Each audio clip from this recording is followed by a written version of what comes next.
Hello दोस्तों, जैसा कि आप लोगों को पता है कि बिहार शिक्षक भर्ती निकली हुई है, यानी बीपीएससी टीचर वैकेंसी 2023 में आई हुई है। आज हम लोग इसके सिलेबस से संबंधित कुछ बातें कर लेते हैं। तो सबसे पहले देखते हैं कि बिहार शिक्षक भर्ती प्रक्रिया में सिलेबस क्या क्या है। तो बिहार शिक्षक भर्ती प्रक्रिया में जो प्रश्न पूछे जाएंगे वो वस्तुनिष्ठ प्रश्न होंगे, यानी एमसीक्यू टाइप के क्वेश्चन पूछे जाएंगे। और ये परीक्षा 2 भाग में होगी। भाग 1 जो है वो भाषा संबंधित रहेगा और भाग 2 जो है वो आपके सब्जेक्ट से रिलेटेड यानी कि विषय से संबंधित होगा, और साथ ही साथ उसमें कुछ सामान्य अध्ययन से भी रिलेटेड प्रश्न पूछे जाएंगे। ठीक है, तो हम लोग बात कर लेते हैं सबसे पहली बात फर्स्ट पेपर की। तो जो फर्स्ट पेपर हमने पहले ही आप लोगों को बताया, ये भाषा से संबंधित पेपर होगा, जिसमें प्रश्नों की संख्या 100 होगी। 100 प्रश्न 2 भाग में बटे होंगे, भाग 1 और भाग 2। भाग 1 में 25 प्रश्न होंगे और भाग 2 में 75 प्रश्न होंगे। ठीक है, और इस पेपर फर्स्ट के लिए जो समय अवधि रहेगी वो 2 घंटे की रहेगी और प्रत्येक प्रश्न 1 नंबर का रहेगा। इसका मतलब कि अगर टोटल कुल प्रश्नों की संख्या 100 है तो कुल अंकों की भी संख्या कितनी होगी? 100 होगी। भाग 1 में 25 प्रश्न हैं तो इसके लिए अंक भी कितने हैं? 25। भाग 2 में 75 प्रश्न हैं तो इसके लिए अंक भी कितने हैं आपके? 75। ठीक है, दोनों को मिला करके टोटल कितने अंकों का प्रश्न हुआ? 100 अंक का प्रश्न हुआ। और पेपर फर्स्ट के लिए यानी भाषा के लिए किसी भी प्रकार की निगेटिव मार्किंग या माइनस मार्किंग नहीं है। ठीक है, फिर अगर हम लोग बात करें तो टीआरटी, टीजीटी, पीजीटी तीनों के लिए जो पेपर फर्स्ट होने वाला है वो समान होने वाला है, यानी कि इसका सिलेबस क्या है? तीनों में कॉमन है। तो बात करते हैं प्राथमिक परीक्षा और उच्च माध्यमिक परीक्षा, सभी के लिए ये समान होने वाला है। ये प्रश्न जो है 2 भाग में बटा होगा, हमने आप लोगों को बताया, भाग 1 और भाग 2। जो आपका भाग 1 है उसमें अंग्रेज़ी भाषा से संबंधित क्वेश्चन पूछे जाएंगे। ध्यान रखने वाली बात यह है कि जो 25 क्वेश्चन आने वाले हैं, 25 प्रश्न आपके इंग्लिश भाषा से संबंधित रहेंगे। भाग 2 की बात करें तो भाग 2 में आपको 3 भाषा चयनित करने के लिए दी गई है। इन तीनों भाषा में से आपको कोई एक भाषा चयनित करना है। तो भाग 2 में कौन सी भाषा है? भाग 2 में हिंदी, उर्दू, बांग्ला, इन तीनों भाषा में से कोई एक भाषा आपको चूज़ करना है या एक भाषा का चयन करना है। ठीक है, तो प्रथम प्रश्न पत्र के लिए जो कि 100 नंबर का है, इसके लिए 30% लाना अनिवार्य है। जब आप 30% मार्क्स को गेन कर लोगे तभी आपकी कॉपी आगे चेक होगी, नहीं तो आप चयन की प्रक्रिया से बाहर हो जाओगे। ठीक है, और हमने आप लोगों को पहले ही बताया कि इसमें किसी भी प्रकार की निगेटिव मार्किंग नहीं है। तो चलिए अब बात कर लेते हैं कि पीआरटी, टीजीटी और पीजीटी का क्या सिलेबस रहने वाला है। तो सबसे पहले अगर हम लोग बात करते हैं पीआरटी की, यानी कक्षा 1 से लेकर 5 तक के बच्चों के लिए या फिर शिक्षकों के लिए जो कि बनेंगे भविष्य में शिक्षक बिहार के, उनके लिए कक्षा 1 से 5 तक के शिक्षकों के लिए पेपर 2 का सिलेबस क्या होने वाला है। सबसे पहली बात तो ये सामान्य अध्ययन का पेपर है, यानी कि जीएस के लिए टोटल यानी कुल प्रश्नों की संख्या 120 है। इसके लिए भी समय आपको कितना दिया गया है? 2 घंटे का समय दिया गया है और प्रत्येक प्रश्न के लिए 1 नंबर आपका रहेगा। जानने वाली बात यह है कि जीएस में माइनस मार्किंग आप लोगों की रखी गई है। ठीक है, तो कक्षा 1 से 5 तक पढ़ाने वाले जो भी शिक्षक हैं उनका सिलेबस क्या होने वाला है हम लोग देख लेते हैं। सबसे पहला तो इसमें प्राथमिक गणित आएगी, मानसिक क्षमता परीक्षण यानी कि मेंटल एबिलिटी टेस्ट आएगा। इसके अलावा समान जागरूकता यानी जनरल नॉलेज आएगी, समान विज्ञान जनरल साइंस आएगी, सामाजिक विज्ञान सोशल साइंस आएगा, भारतीय राष्ट्रीय आंदोलन, ठीक है, इंडियन नेशनल मूवमेंट से संबंधित प्रश्न आएंगे, भूगोल आएगा और पर्यावरण से संबंधित प्रश्न भी आना है यहाँ पर, ठीक है। और जो बाकी के प्रश्न होंगे वो आपके SCRT से संबंधित होंगे, ठीक है।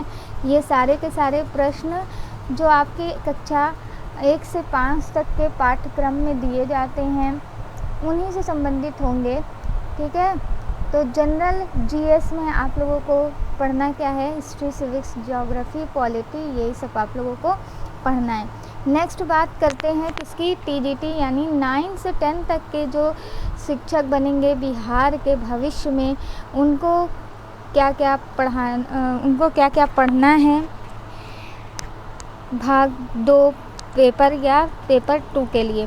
तो इनमें 2 पेपर होंगे, एक तो सामान्य अध्ययन होगा, दूसरा इनके विषय से संबंधित होगा। जबकि 1 से 5 वाले बच्चों के लिए केवल सामान्य अध्ययन रखा गया है।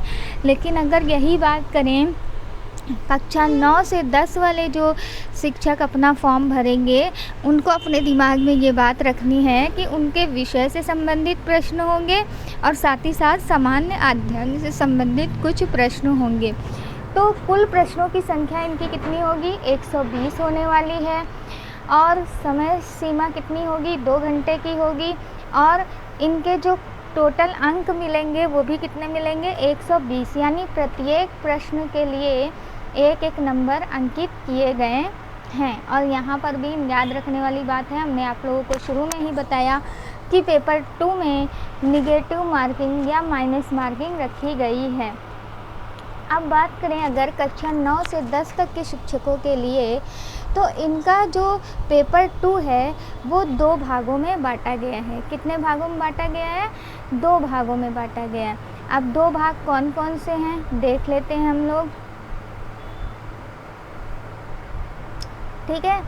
तो इनका भाग 1 जो होगा, भाग 1 में 80 प्रश्न होंगे और भाग 2 में 40 प्रश्न होंगे, ठीक है। हमने आप लोगों को बताया था कि कक्षा 9 से 10 तक के जो शिक्षक हैं उनके प्रश्न पत्र 2 में पहला भाग आपका विषय से संबंधित होगा और दूसरा भाग जो है वो सामान्य अध्ययन यानी जनरल स्टडीज़ से संबंधित होगा, ठीक है। तो भाग 1 में अगर 80 क्वेश्चन हैं तो इसके लिए नंबर भी कितने होंगे, 80 होंगे। भाग 2 में 40 क्वेश्चन हैं तो इसके लिए नंबर कितने होंगे, 40 नंबर होंगे, ठीक है। तो बात कर लेते हैं हम लोग भाग 1 की। तो भाग 1 हमने बताया आपको, भाग 1 जो है ये आपके विषय से संबंधित प्रश्न होगा, ठीक है। तो आपने जो भी अपने विषय का चुनाव किया है, हिंदी, बांग्ला, उर्दू, संस्कृत, अरबी, फ़ारसी, अंग्रेज़ी, विज्ञान, गणित, सामाजिक विज्ञान, जो भी आपका मेन विषय होगा, मुख्य विषय होगा, उससे संबंधित 80 प्रश्न आएंगे और इस 80 प्रश्न के लिए 80 मार्क्स निर्धारित किए गए हैं। और नेक्स्ट ये कह रहा है कि ये इसमें विषय से संबंधित जो भी प्रश्न पूछे जाएंगे आपके NCERT से रिलेटेड होंगे, यानी कि अभी तक जो भी NCERT से संबंधित प्रश्न हैं वही पूछे जाएंगे आपकी इस परीक्षा में, ठीक है। नेक्स्ट बात करते हैं भाग 2 की। तो भाग 2 में हमने आप लोगों को बताया, भाग 2 में सामान्य अध्ययन से संबंधित प्रश्न होगा, ठीक है। तो सामान्य अध्ययन से संबंधित प्रश्न होगा। अब इसमें जो स्तर होगा, ठीक है, वो लोक सेवा आयोग जो है वहाँ का अपना निर्धारित करेगा। क्या क्या पूछा जाएगा ये जान लेते हैं हम लोग। इसमें आपकी गणित आएगी, गणित के साथ साथ सामान्य जागरूकता आएगी। सामान्य जागरूकता यानी general knowledge, maths general knowledge. सामान्य विज्ञान यानी जनरल साइंस आएगा। भारतीय राष्ट्रीय आंदोलन यानी कि इंडियन नेशनल मूवमेंट और भूगोल, इससे संबंधित प्रश्न आपके आएंगे भाग 2 में। किसके भाग 2 में? कक्षा 9 से 10 के लिए।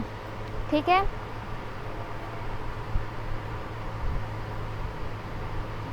नेक्स्ट बात करते हैं हम लोग कक्षा 11 से 12 तक के शिक्षकों के लिए क्या पैटर्न है सवालों के। तो यहाँ पर भी 80 प्रश्न आपके विषय से होंगे और 40 प्रश्न आपके किससे होंगे? सामान्य अध्ययन से होंगे।